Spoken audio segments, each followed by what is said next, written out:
When it comes to video game genres, I would consider myself pretty varied. There aren't many genres I straight up despise. Maybe MOBAs, but that's just because I find them extremely toxic to play. I like platformers, I like shooters, survival games are pretty neat, Metroidvanias are super addicting, you name it, alright? But when it comes to roguelikes, I'm honestly not the biggest fan. I mean, I don't hate them, but they're just extremely difficult to jump into. I tried to get into Enter the Gungeon, I tried playing Dead Cells, but it's really hard to fully appreciate this genre. Don't get me wrong though, these two titles are amazing and I understand why people adore them. But for the first 10 hours you play one of these games, you just feel confused and lost on what to do next. But once you pump those first initial hours into it, it will become really hard to put it down. The Binding of Isaac, Nuclear Throne and Spelunky are some of my favorite roguelike games out there. Especially this one. Holy shit, I've played this one way too much as a kid. But with all the roguelikes I mentioned and showed in the past minute or so, there is one thing they all have in common. They are either 2D or they have a top-down view. These are games packed to the brim with content, so it's understandable that adding another dimension into it can get a bit overwhelming to produce. And here is where Risk of Rain 2 jumps into the mix. This game went balls to the wall by making it 3D, and holy crap, it works out so well. I adore it. This is one of those games you actually get addicted from the more you play it. The gameplay loop it provides is so much fun, so intriguing and interesting. You want to learn everything it has to offer, how all the mechanics work, what all the abilities and items do, and what the best character is. On surface level, it's a pretty simple game. You walk around, shoot some bad guys, get some upgrades and fight a boss. Rinse and repeat until you get bonked by an enemy that one-shots you because the difficulty has been bumped up way too much. But underneath it is a lot of depth and trying to learn it is a lot of fun. Which brings me to the best part of this whole game.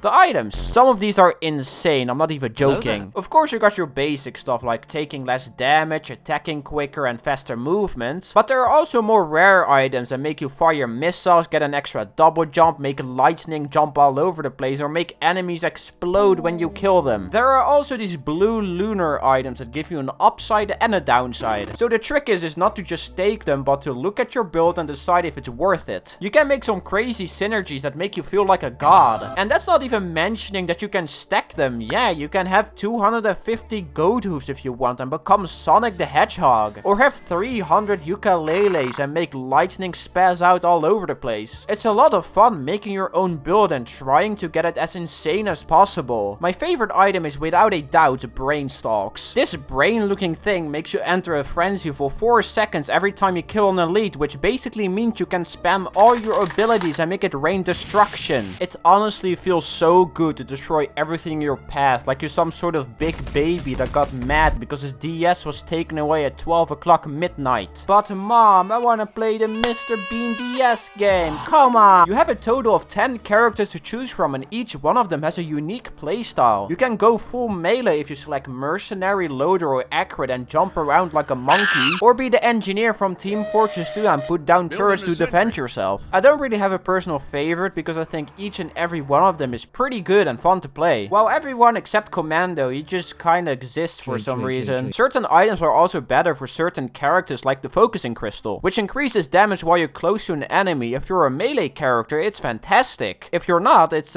complete garbage. Why would you pick this up? You really need to experiment and make your own strategy to find out what works best. There are so many combinations you can make with the dozen of items you get to choose from. But if you start to get greedy and the time starts to take up a bit too much, then it might be your downfall because shit gets crazy after a while. Like for real, what is even happening? Be smart, be quick, and don't pick up the shield generators. This item sucks. Like I said at the start of this video, I'm not the biggest fan of roguelike games. I get the appeal of them, but some of these games are hard to get into. Not to say that they're bad, but just really difficult. A lot of cheap one-shot kills, bullet hell bits, and tricky platforming. However, they are super rewarding to play, and I understand why people adore them. I think Risk of Rain 2 hits the perfect middle ground by not being complete utter pain, but also not being too easy. Get some friends together, all pick a different class, and you have a fantastic game on your plate. And if everything I said doesn't impress you, there's a funny frog in the game. But buy the game, it's a funny frog, come on.